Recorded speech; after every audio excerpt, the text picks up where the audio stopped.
శ్రీమతే నమః.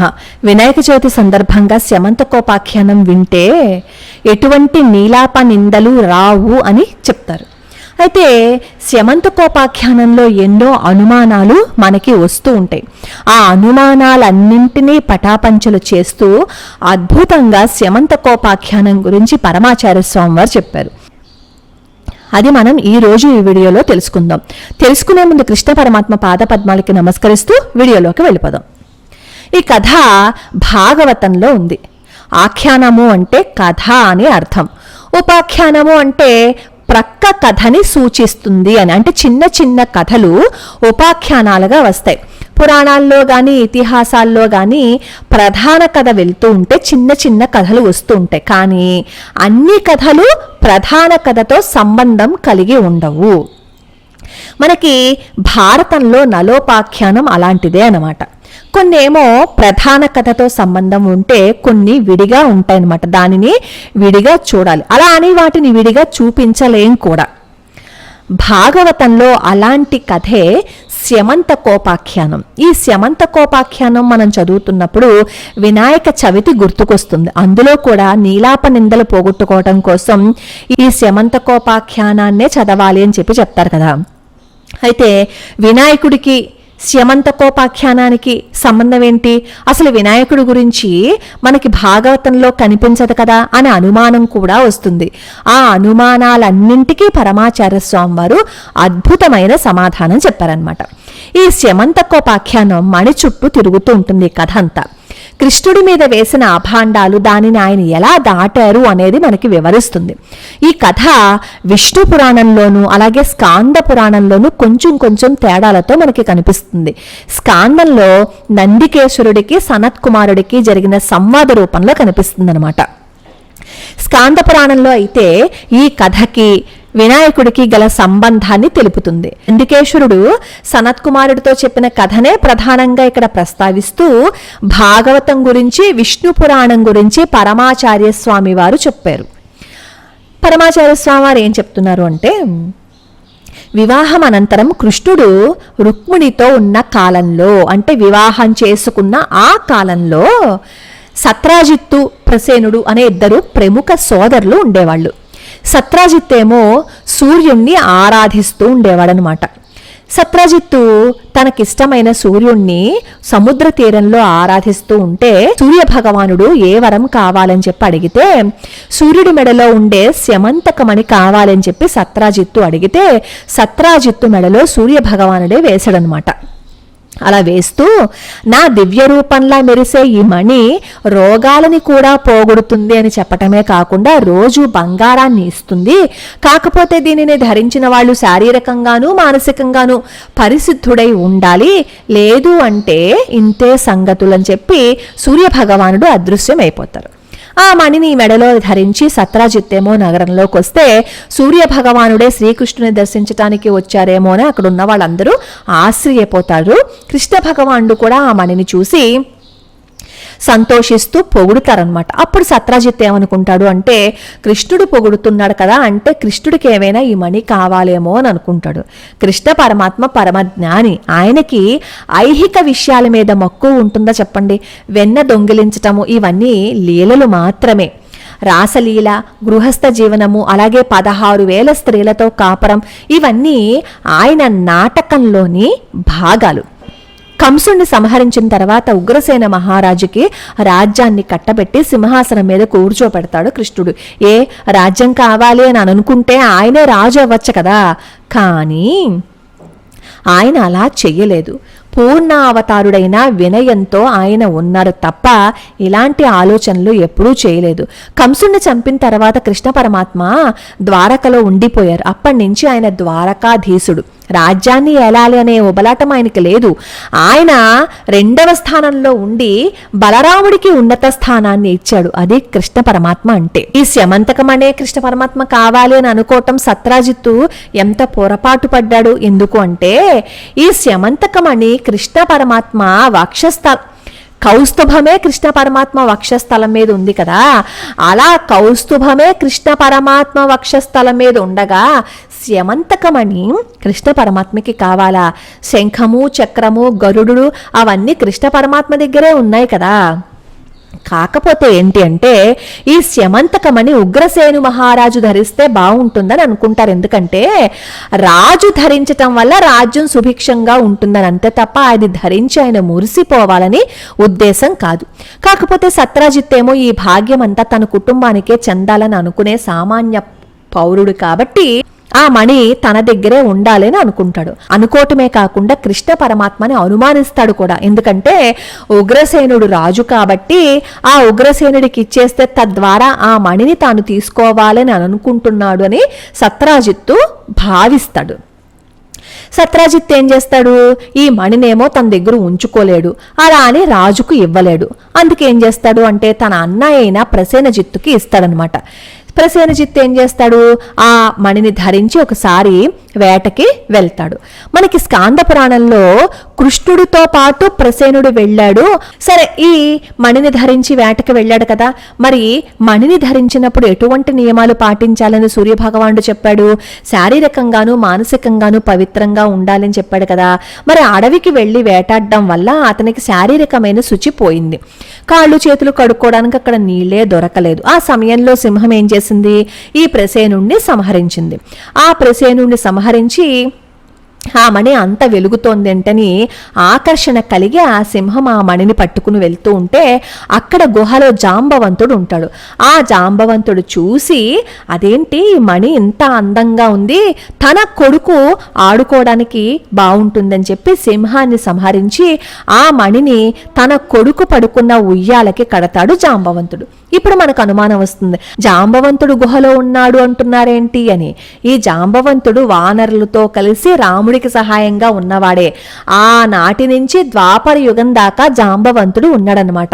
సప్త చిరంజీవులలో జాంబవంతుడు కూడా ఉంటాడు. అయితే మనకు ఆ శ్లోకంలో జాంబవంతుడు గురించి కనిపించదు. అగస్త్య మహర్షి, మార్కండేయ మహర్షి కూడా చిరంజీవులే. అయినా సరే మనకి వీళ్ళ గురించి శ్లోకంలో కనిపించదు. కనిపించకపోయినా సరే వీళ్ళు కూడా చిరంజీవులే. అయితే జాంబవంతుడు సింహాన్ని చంపి తన కొడుకుకి ఈ మణిని ఇచ్చాడు.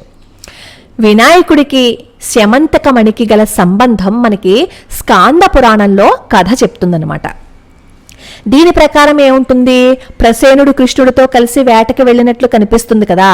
అప్పుడు ప్రసేనుడు విడిపోయి సింహం చేత చంపబడ్డాడని, ఆ తరువాత జాంబవంతుడి దగ్గరికి మణి చేరిందని మనకు ఆ కథ కనిపిస్తుంది. అయితే ఆ స్కాంద పురాణం ప్రకారం కృష్ణ పరమాత్మ ప్రసేనుడి కోసం వెదికితే సూర్యాస్తమయం అయిపోయింది, చీకటి పడిపోయింది. ఈలోపు చంద్రుణ్ణి ఆకాశంలో చూస్తాడు కృష్ణ పరమాత్మ. శుక్లపక్షంలో చవితి నాటి చంద్రుడు స్పష్టంగా కనిపిస్తాడనమాట. చీకటి పడిపోయింది కదా, కృష్ణ పరమాత్మ ఏం చేస్తారు అంటే మళ్ళీ నగరానికి వచ్చేస్తారు. ప్రసేనుడు రాకపోవటం సత్రాజిత్తుకి అనుమానాన్ని తెప్పిస్తుంది. కంగారు పడతాడు. కృష్ణుడే చంపి ఉంటాడని సత్రాజిత్తు నిర్ధారణకి వచ్చాడు.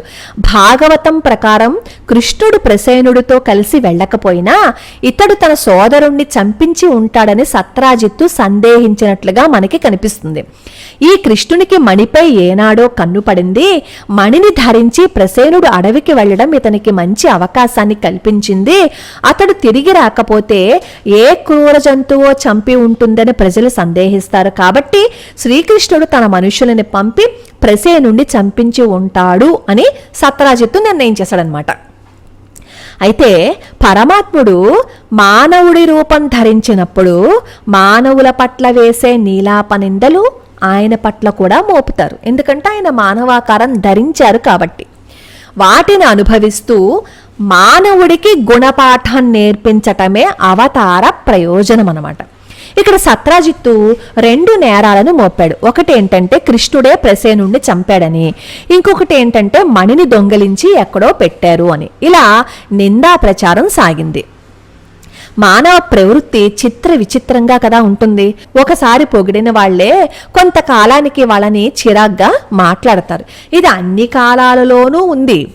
ఏ కృష్ణుడు తన వాళ్ళందరినీ కంసుడి బారి నుంచి రక్షించాడో, తన వాళ్ళందరికీ సుఖ సంపదలను ఇచ్చాడో, అలాంటి వాళ్లే కృష్ణ పరమాత్మ మీద నీలాప నిందలు వేశారు. ఆ ప్రజలు కూడా సత్రాజిత్తుకి వంత పలికేశారనమాట. ఈ సత్రాజిత్తుకి వంత పలికి కృష్ణుడే ఇలా చేశాడు అని చెప్పి వాళ్ళు కూడా లేనిపోని అక్కసుని వెళ్ళగక్కారు. అలా వెళ్ళగక్కుతున్నప్పుడు కూడా వాళ్ళకి కొంచెం కూడా గుర్తుకు రాలేదు, కాళీయుడి నుంచి ప్రజల్ని రక్షించాడు కదా, కాళీయుడి నుంచి మనలందరినీ రక్షించాడు కదా, గోవర్ధనాన్ని గొడుగ్గా చేసి అందరినీ రక్షించాడు కదా అని వాళ్ళందరికీ గుర్తుకు రాలేదు. అలా ఉంటుంది ప్రజల యొక్క మన ప్రవృత్తి.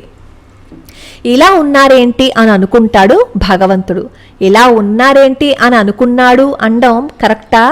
ఇలా ఉన్నారు ఏంటి అని కలత చెందినట్లు నటించాడు అనమాట అక్కడ కృష్ణ పరమాత్మ. అంతే తప్ప ఆయన కలత చెందాడు అని ఉద్దేశం కాదు. మానవ అవతారంలో వచ్చాడు కాబట్టే ఇలాంటివన్నీ జరుగుతాయి, ఇలాంటివన్నీ జరుగుతున్నాయి. అయితే ఒక నిజాయితీ గల మనిషి ఇలాంటి పరిస్థితుల్లో ఎలా బాధపడతాడో అలాగే కృష్ణ పరమాత్మ కూడా అనుకున్నారనమాట.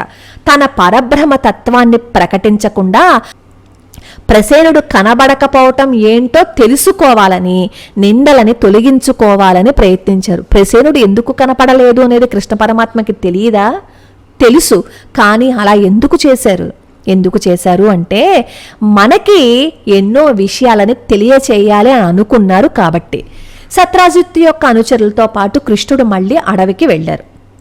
అడవికి వెళ్తే అక్కడ గుర్రపు గిట్టల గుర్తుల ఆధారంగా కొంత దూరం వెళ్తారు. అక్కడ రక్తపు మరకలు, ఎముకలు అవన్నీ పడి ఉంటాయన్నమాట. అంతలోనే సింహపు గాలి గుర్తులు కూడా కనిపిస్తాయి కృష్ణ పరమాత్మకి. అలా ముందుకు వెళ్తే అక్కడ ఇంకా పెద్ద పెద్ద అడుగులు అవి కనిపిస్తాయి అన్నమాట, అంటే జాడలు కనిపిస్తాయి. అవి చూసి అక్కడ ఉన్న వాళ్ళందరూ భయపడతారు, అమ్మో ఎవరో వచ్చేసారేమో అని చెప్పి.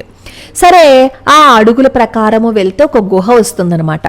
ఆ గుహలోకి వెళ్ళాలి అని అనుకుంటారు కృష్ణ పరమాత్మ. గుహ అంతా చీకటిగా ఉంటుంది. కృష్ణుడితో వచ్చిన వాళ్ళు కూడా లోపలికి వెళ్ళడానికి భయపడతారనమాట. మరి కృష్ణుడు వెళ్ళాలి కదా, తప్పదు కదా, ఆ లోపలికి వెళ్తారు. అంత చీకటిగా ఉన్న గుహ కృష్ణుడి యొక్క శరీర కాంతితో వెలిగిపోతుంది. కృష్ణ పరమాత్మ శరీరం నుంచి వచ్చే వెలుగు అంత అద్భుతంగా ఉందన్నమాట. ఆ వెలుగు ద్వారా లోపలికి వెళ్తాడు కృష్ణ పరమాత్మ. లోపల కూడా ఇంకొక వెలుగు కనిపిస్తుంది, అది స్యమంతకమణి వెలుగు అనమాట. మధ్యలో ఒక ఉయ్యాలలో పిల్లవాడు నిద్రిస్తున్నాడు. ఆ ఉయ్యాల మీద మణి వేలాడుతూ కనిపించింది. పక్కనేమో ఒక అందమైన స్త్రీ ఉందనమాట.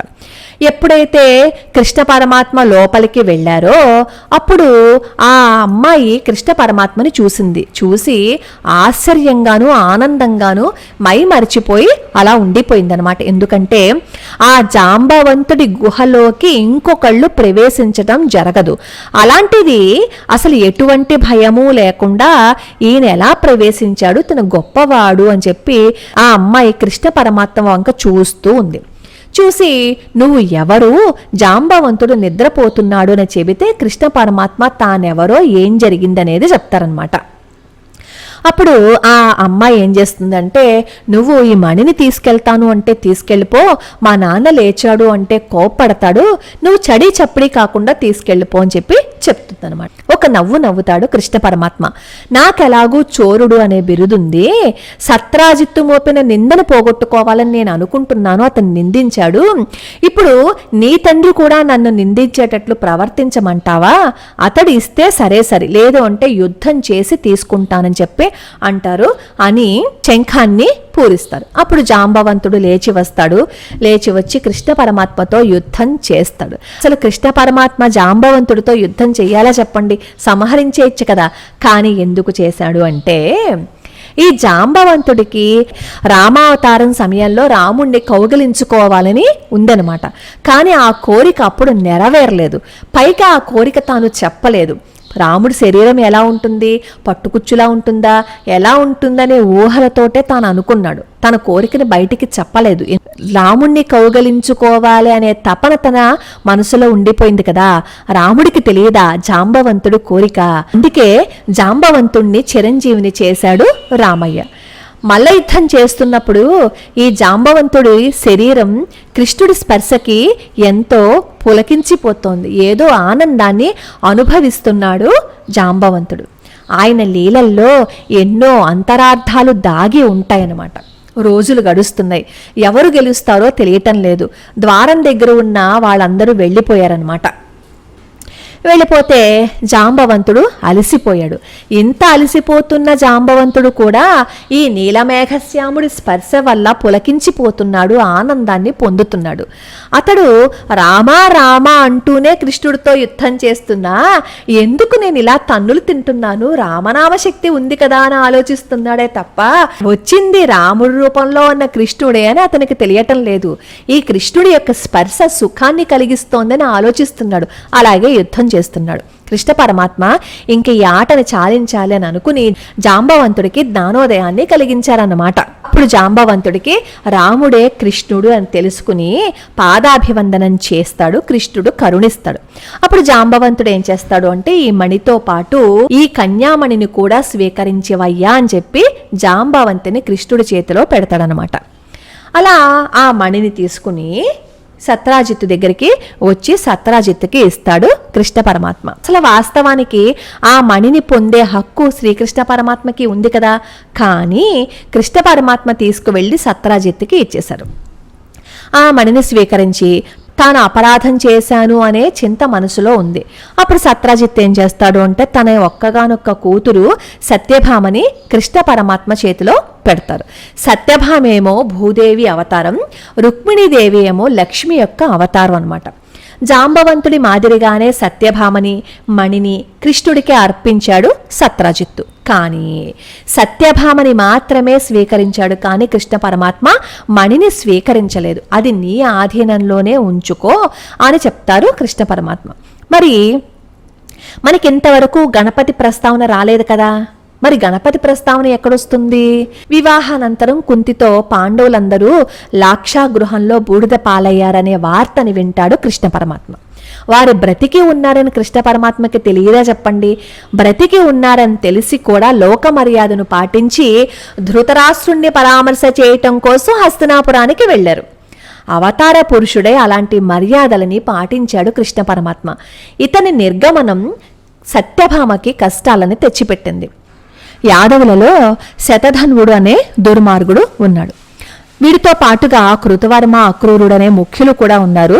వీళ్ళిద్దరూ కూడా దాసోహం అని కృష్ణుడికి చెప్పేవాళ్లే. అలాగే అక్రూరుడు పరమ భాగవతోత్తముడు కూడా. ఈ అక్రూరుడే బలరామకృష్ణులని బృందావనం నుంచి మధుర తీసుకొచ్చారనమాట. ఈ పై ముగ్గురు సత్రాజిత్తు కూతుని వివాహం చేసుకోవాలని అనుకుంటారు. ఎవరు అడిగితే వాళ్ళకే తన అమ్మాయిని ఇస్తాను అంటాడు సత్రాజిత్తు. కాస్త సమయం కావాలని మాత్రం చెప్తాడనమాట. ఇలా కాలం గడుపుతున్నాడు. స్యమంతకమణి రావటం వల్ల భగవంతుడికి తన కుమార్తెని ఇచ్చాడు సత్రాజిత్తు. ఈ సంఘటన చిచ్చుపెట్టింది. మానవ మనఃప్రవృత్తులు ఎలా ఉంటాయి అనేది మనకి వివరిస్తుంది పురాణం అనమాట. సరే, ఈ సత్రాజిత్తు మీద కక్ష కడతాడు ఈ శతధన్వుడు. కృష్ణుడి మీద నింద వేసినప్పుడు అక్రూరుడు, కృతవర్మ కూడా కృష్ణ పరమాత్మని వెనకేసుకొచ్చారు. అలా వెనకేసుకుని రావడం సత్రాజిత్తుకి కోపం తెప్పిస్తుందనమాట. ఇప్పుడు ఈ కృష్ణ భగవానుడు తన కూతుర్ని వివాహం చేసుకున్నాడు కదా, అలా వివాహం చేసుకున్నప్పుడు ఈ శతధన్వుడికి ఇంకా కోపం పెరిగిపోతుంది. ఇలా కోపం పెరిగిపోయి ఏం చేస్తాడు అంటే సత్రాజిత్తుని దొంగచాటుగా సంహరిస్తాడు. సంహరించి ఆ మణిని దొంగిలించాలని అనుకుంటాడు. ఇలా దొంగచాటుగా శతధనుడు సత్రాజిత్తుని చంపేశాడు, మణిని తీసేసుకున్నాడు. అయితే ఇక్కడ సత్యభామాదేవి భర్త హస్తినాపురం నుంచి ఎప్పుడు వస్తాడా అని ఎదురు చూస్తోంది. ఎందుకంటే తన తండ్రిని శతధన్వుడు చంపేశాడు కదా, ఎప్పుడు శతధన్వుడిని తన భర్త చంపుతాడా అని ఎదురు చూస్తుంది సత్యభామాదేవి. రోగాలని పోగొట్టేది, భాగ్యాన్ని కలిగించే మణి ఎన్ని కష్టాలను తీసుకొచ్చిందో గమనించారా? కష్టం వెంట సుఖం, కష్టం ఇలా తరుముకు వస్తున్నాయి కదా. మణిని రక్షించాలి అంటే పరమ పవిత్రంగా ఉండాలి కదా. అందుకే కదా సూర్యుడి నియమాన్ని పెట్టాడు. దుష్టమైన ఆలోచనలు రాకూడదు కదా. దశేనుడు ఏం చేశాడు? శారీరకంగా అశుచి వల్ల పోగొట్టుకున్నాడు, మానసికమైన అశుచి వల్లేమో సత్రాజిత్తు పోగొట్టుకున్నాడు. చిరంజీవి అయిన జాంబవంతుడి దగ్గర కూడా మణి కలకాలం ఉండలేదు, అతడేమో సింహాన్ని చంపాడు కదా. ఇలా ఇవన్నీ చూస్తూ ఉంటే శతధన్వుడి దగ్గర మాత్రం ఈ మణి ఉంటుందా?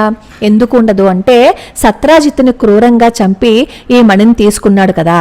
సరే, కృష్ణ పరమాత్మ వచ్చాడు, సత్యభామాదేవిని చూశారు, భార్య దుఃఖిస్తోందని చెప్పి చూశారు. సత్రాజిత్తు యొక్క మరణం కృష్ణ పరమాత్మకి తెలుసు, కానీ తెలియనట్లు ఉంటారన్నమాట. ఈ శతధనువుడు ఏం చేస్తాడు అంటే అక్కడి నుంచి పారిపోతూ ఆ మణిని అక్రూరుడికి ఇస్తాడు. ఆ మణిని కృష్ణ పరమాత్మ పాదాల దగ్గర ఉంచితే క్షమించి ఉండేవాడేమో, కానీ మలినమైన అతని మనసు అలా చేయనివ్వలేదు. అలా పలాయనం చేశాడు శతధనువుడు. శతధనువుడు దుష్టబుద్ధి కలవాడు. శత్రుత్వము, మొండి పట్టుదల, ఈ చెడ్డ లక్షణాలన్నీ శతధనువుడికి ఉన్నాయి. అక్రూరుడు మంచివాడు కాబట్టి ఈ మణి అతని దగ్గర ఉంటేనే క్షేమంగా ఉంటుందని భావించి ఈ మణిని శతధనువుడు అక్రూరుడికి ఇచ్చేశాడు. పైగా కృష్ణుడు భక్తుడు కాబట్టి ఇచ్చేశాడు. పరిగెత్తే శతధనువుడిని చూసి నిజంగానే కోప్పడలేదు కృష్ణ పరమాత్మ, ఎందుకంటే ధర్మ సంస్థాపకుడు కాబట్టి. కానీ ఏం చేశాడు మరి, అన్ని చెడ్డ పనులు చేశాడు కదా, సత్రాజిత్తుని చంపేశాడు కదా శతధన్వుడు. కాబట్టి తన చక్రాయుధంతో శతధన్వుణ్ణి సంహరించాడు. అతని దగ్గర మణి కనిపించలేదు. మణి లేదు అని కృష్ణ పరమాత్మకి తెలియదా చెప్పండి? తెలుసు. కానీ శతధన్వుణ్ణి ఎందుకు సంహరించారు అంటే అతను క్రూరుడు కాబట్టి సంహరించాడు అనమాట. ఈ శతధన్వుడి దగ్గర మణి లేదు అనే విషయం కృష్ణ పరమాత్మకి తెలుసు. అదే విషయం బలరాముడికి కూడా తెలుసు. ఆ బలరాముడు ఏం చెప్తాడు అంటే, ఈ మణి తన దగ్గర లేదు కదా, నేనేమో విదేహ రాజ్యానికి వెళ్తాను, ఈ మణి ఎక్కడ ఉంది అనేది నువ్వు చూడు అని చెప్పి బలరాముడు అక్కడి నుంచి విదేహ రాజ్యానికి వెళ్ళిపోతారు. కృష్ణ పరమాత్మ ఎప్పుడైతే వచ్చారో అక్రూరుడికి దడ పుట్టిందనమాట. ఎప్పుడూ కృష్ణుడితో కలిసిమెలిసి ఉండేవాడు, కానీ ఇప్పుడు దూరంగా ఉంటున్నాడు. ఎందుకు అంటే మణి ఆ అక్రూరుడి దగ్గర ఉంది అనే విషయం కృష్ణ పరమాత్మకి ఎక్కడ తెలిసిపోతుందో అని. కృష్ణ పరమాత్మకి ఎక్కడ తెలిసిపోతుందో ఏంటి, కృష్ణ పరమాత్మకి తెలుసు, కానీ తెలియనట్లు మాత్రమే ఉన్నారు. అయితే అనవసరమైన ఈ భయాలన్నీ అక్రూరుడికి ఉన్నా కృష్ణ పరమాత్మ మీద అచంచల భక్తి విశ్వాసాలు ఉన్నాయి కాబట్టి కృష్ణ పరమాత్మ ఎక్కడ వస్తాడో అని చెప్పి ద్వారకని విడిచి కాశీయాత్రకి వెళ్ళిపోతాడు. స్వార్థం కోసం మణిని వాడుకోవాలని భావించలేదు ఈ అక్రూరుడు, అందుకే అతని దగ్గర ఆ మణి ఉంది. ఎప్పటిలాగే ఇతని దగ్గర ఏ దుష్టభావము లేకపోవటం వల్ల రోజు బంగారాన్ని ఇస్తూ ఉండేది మణి. ఆ మణితో వచ్చిన డబ్బుని స్వార్థం కోసం ఉపయోగించకుండా దైవ కైంకర్యం కోసమే చేసేవాడు. అలాగే ఆలయాలని కట్టించేవాడు అనమాట. ఆ మణికి కూడా అక్రూరుడు సదాచార సంపన్నుడని తెలుసు కాబట్టి బంగారాన్ని ఇస్తోంది. ఆ మణి ఎక్కడుంటే అక్కడ చుట్టుపక్కల రోగాలు లేకుండా ఉంటాయి కదా, కరువు కాటకాలు ఉండవు, పుష్కలంగా పాడి పంటలు ఉంటాయి, అంతటా సుఖాలే ఉంటాయి. ఆ మణి ఎక్కడ ఉంటే అక్కడ. కృష్ణుడి మనస్సుని కకావికలం చేసింది. అదేంటి, కృష్ణుడి మనస్సుని కకావికలం చేయటం ఏంటి? కాదు, కకావికలం చేసినట్లుగా ఆయన మనకి తెలియచేస్తున్నాడు అంతే. ఆ సమయంలో నారద మహర్షి వస్తారు. నారద మహర్షి వస్తే నారద మహర్షి ఏమో కుశల ప్రశ్నలన్నీ వేస్తారు. వేసినప్పుడు కృష్ణ పరమాత్మ నారద మహర్షికి చెప్తారు, అసలు ఇవన్నీ జరుగుతున్నాయి కదా, కారణం ఏంటి అని. కృష్ణ పరమాత్మకి తెలియదా కారణం ఏంటి అనేది? నారద మహర్షి ఏం చేస్తారు అంటే అన్ని విషయాలు కృష్ణ పరమాత్మకి చెప్తారు. ఆ రోజు నువ్వు ప్రసేనుడితో అడవికి వెళ్ళావు కదా, ఆ రోజు నువ్వు చంద్రుణ్ణి చూశావు, అందుకే శాపానికి గురి కావాల్సి వచ్చింది అని నారద మహర్షి చెప్తారు. ఇది మనకి భాగవతంలో లేదు కానీ స్కాంద పురాణంలో ఉందన్నమాట. అప్పుడు కృష్ణ పరమాత్మ అడుగుతారు, మరి ఏం చెయ్యాలి అని. మనకి పురాణాలన్నీ చూసినప్పుడు ఎవరో ఒకరు ప్రశ్న వేయటము, దానికి సమాధానం చెప్పటము అవన్నీ కనిపిస్తూ ఉంటాయి కదా. సాధారణంగా నైమిసారణ్యంలో సూతుణ్ణి మిగిలిన ఋషులు ప్రశ్నిస్తూ ఉంటారు. అలాగే పరీక్షిత్తుకి సుఖమహర్షి చెప్పటం భాగవతంలో ఉంటుంది. అలాగే ఇతిహాసాలు చూస్తే మహోత్తమ గుణ సంపన్నుడు ఎవరు అని వాల్మీకి అడిగిన ప్రశ్నకి నారదుడు ముందుగా రామచరితాన్ని గానం చేస్తాడు. దానినే వాల్మీకి విస్తారంగా రాసి లవకుశలకు చెప్పగా అశ్వమేధ మహామంటపంలో కూర్చుని ఉన్న రాముడికి ఎదురుగా వాళ్ళు గానం చేశారు.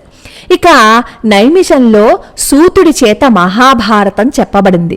ఆది కావ్యంగా పరిగణింపబడిన రామాయణానికి నైమిషంలోని ఋషులకి అసలు సంబంధమే లేదు. భారత కథ వైశంపాయనుడు జనమేజయుడికి చెప్పబడినట్లుగా మనకి కనిపిస్తుంది. జనమేజయుడు పాండవుల మనవడు. దానిని ఇతిహాసంగా వ్యాసుడు మలచగా విఘ్నేశ్వరుడు వ్రాయసకాడు అయ్యాడు. ఆ పెద్ద ఇతిహాసంలో భిన్న భిన్న వ్యక్తులు ప్రశ్నించగా నారదుడు, అగస్త్యుడు, మార్కండేయుడు మొదలైన వాళ్ళు ఉపాఖ్యానాల రూపంలో సమాధానాలు చెప్పారు. రామాయణంలోని ఉత్తరకాండని చూస్తే రావణ వంశానికి చెందిన కథలు అగస్త్యుడు రాముడికి చెప్పినట్లుగా ఉంటుంది. అగస్త్యుని ప్రశ్నకు హయగ్రీవుడిచ్చిన సమాధానమే లలితోపాఖ్యానం. ఇది బ్రహ్మాండ పురాణంలో ఉంటుంది. భారతంలో చాలా ఉపాఖ్యానాలు ఉన్నాయి. పాండవులు వివిధ ఋషులను ప్రశ్నించటము, వారి ఉపాఖ్యానాల రూపంలో సమాధానాలు ఇయ్యటము, అవన్నీ మనకి అరణ్య పర్వంలో కనిపిస్తాయి. చవితి నాడు చంద్రుణ్ణి చూస్తే దోషమేమిటి అని కృష్ణుడు వేసిన ప్రశ్న స్కాంద పురాణంలో మనకి కనిపిస్తుంది. ఈ కృష్ణ నారద సంవాదానికి సమగ్ర సమాధానం నందికేశ్వర సనత్కుమార సంవాదంలో ఉందన్నమాట. అలా కృష్ణ పరమాత్మకి ఈ గణపతి గురించిన కథ అంతా చెప్పినట్లుగా మనకి అక్కడ కనిపిస్తూ ఉంటుంది. అప్పుడు కృష్ణ పరమాత్మకి నారదుడు చెప్తాడనమాట, నువ్వు ఈ పూజ చెయ్యి అని. అప్పుడు వెంటనే మనకు అనుమానం వస్తుంది, థట్ కృష్ణ పరమాత్మ ఏంటి, ఈ పూజ చేయటం ఏంటి, నీలాపనిందలు పొందడం ఏంటి అని.